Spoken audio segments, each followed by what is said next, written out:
अगले नियम 58 में माननीय राजकुमार जी। माननीय अध्यक्ष जी, आपने नियम 58 में मुझे बोलने का अवसर दिया, इसके लिए मैं आपका बहुत भी धन्यवाद ज्ञापित करता हूँ। मान्यवर, उत्तरकाशी जिले को बने हुए 61 साल हो गए और 61 साल के बाद पुरोला यमुना घाटी, जिसको बहुत पहले जिला होना चाहिए था, हम लोगों की मांग है कि पुरोला को जिला बनाया जाए। ये क्यों बनाया जाए? क्योंकि मोंडा खकवाड़ी से जब व्यक्ति चलता है उत्तरकाशी जिले मुख्यालय के लिए तो उसे 250 किलोमीटर का सफ़र करना पड़ता है और वो जिले में अगर उसका पहले दिन काम नहीं होता है तो उसे दूसरे दिन भी रुकना पड़ता है। एक दूर दराज गांव का कोई व्यक्ति जो गरीब है, उसका छोटा सा काम है, तो इतनी दूरी पे जाना, इतने दूर जाना उसके लिए संभव नहीं है।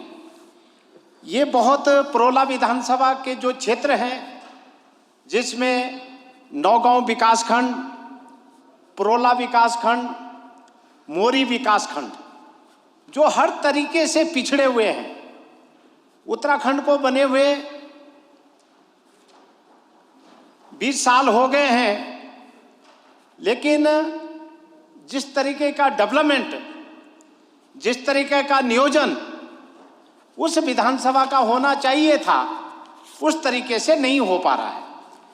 आज डामटा से आगे दियाड़ी क्षेत्र है, चाहे आप अपना यमुनोत्री क्षेत्र है, वहाँ से हम लोगों को उत्तरकाशी मुख्यालय में पहुँचने के लिए कई बसों को हमको बदलना पड़ता है, तब हम जाके मुख्यालय में पहुँचते हैं।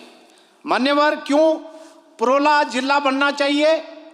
यमुना घाटी का जो केंद्र बिंदु है पुरोला, क्यों जिला बनना चाहिए? क्योंकि नौगांव के अंतर्गत 113 ग्राम पंचायतें आते हैं, जिसमें 184 गांव हैं। मान्यवर, इसी तरीके से पुरोला जो है, इसमें 52 ग्राम पंचायतें आती हैं, जिसमें 82 गांव हैं। मोरी जो है, इसमें 54 ग्राम पंचायतें हैं, इसमें 99 गांव आते हैं। मान्यवर, नौगांव जो क्षेत्र है, नौगांव जो विकासखंड है, इसका जो क्षेत्रफल है 27,063.569 हेक्टेयर। मान्यवर, बहुत फैला हुआ क्षेत्र है। पुरोला का जो क्षेत्र है 6,444.786 हेक्टेयर, बहुत बड़ा क्षेत्र है। इसी तरीके से मोरी का जो दूरस्थ क्षेत्र है, जो विकास की बाट देख रहा है, विकास के लिए जूझ रहा है, इसका जो भौगोलिक क्षेत्र है 18,247.296 हेक्टेयर। मान्यवर, ये एक जिले के लिए जितना मानक चाहिए, जितना क्षेत्र चाहिए, जितने ब्लॉक चाहिए, उतना पुरोला के अंतर्गत आते हैं। मान्यवर, नौगांव की जो कुल जनसंख्या है वो है 65,863। इसी तरीके से पुरोला की जो जनसंख्या है वो है 31,542 और मोरी की जो जनसंख्या है वो है 40,450। मान्यवर, ये बहुत बड़ा विकट क्षेत्र है। उत्तरकाशी जिले की जो स्थापना है 1960 में हुई है और आज तक हम उत्तरकाशी जिले के साथ हैं।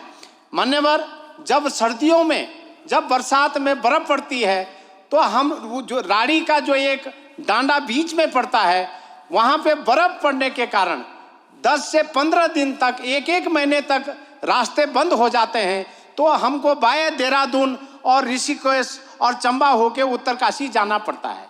इसलिए, और ये उत्तराखंड प्रदेश बनाने का भी एक उद्देश्य है कि हमारी छोटी छोटी इकाइयाँ होनी चाहिए, हमारे छोटे छोटे जिले होने चाहिए, हमारे छोटे छोटे विकासखंड होने चाहिए, हमारे छोटे छोटे तहसील होने चाहिए। मान्यवर, मेरा आपसे आग्रह है कि पुरोला जो क्षेत्र है, यमुना घाटी जो उत्तरकाशी जिले में आता है, इसको अलग जिला बनाया जाए। आपके माध्यम से मैं सरकार से अपेक्षा करता हूं। और सबसे बड़ी बात, 2011 में तत्कालिक भारतीय जनता पार्टी की जो सरकार थी, उन्होंने इसकी घोषणा भी की है।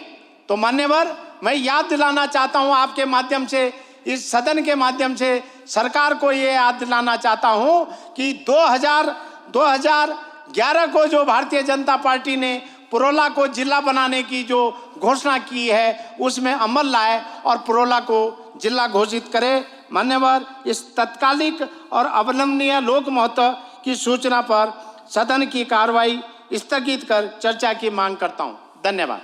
माननीय अध्यक्ष जी, माननीय सदस्य विधानसभा क्षेत्र पुरोला श्री राजकुमार जी के द्वारा कार्य स्थगन के रूप में नियम 58 में ग्राह्यता के आधार पर पुरोला को जिला बनाए जाने की मांग इस प्रकार की गई है। मान्यवर, ये सही है कि प्रदेश के अनेक मान्य जनप्रतिनिधियों द्वारा नए जिलों की मांग इस प्रकार से की जाती भी रही है और लगातार की जा भी रही है। और इस संबंध में जिला बनाने के लिए जो एक प्रक्रिया है, उस प्रक्रिया को भी ध्यान में रखने की आवश्यकता है। 2009 में राज्यपाल महोदय द्वारा पुनर्गठन आयोग गठित किए जाने की सहर्ष स्वीकृति प्रदान की गई थी, जिसमें अध्यक्ष राजस्व परिषद उसके अध्यक्ष थे, प्रमुख सचिव राजस्व उसके संयोजक सदस्य थे, आयुक्त गढ़वाल और आयुक्त कुमाऊं मंडल उसके सदस्य थे, वित्त विभाग उत्तराखंड शासन द्वारा नामित अपर सचिव स्तर का अधिकारी उसमें सदस्य था। और इस प्रकार से जो आयोग द्वारा राजकोषीय उत्तरदायित्व बजट प्रबंधन अधिनियम के प्राविधान और सीमाओं में राज्य की स्थिति के अनुसार भी इस पर जो विचार देने के लिए रखा गया था।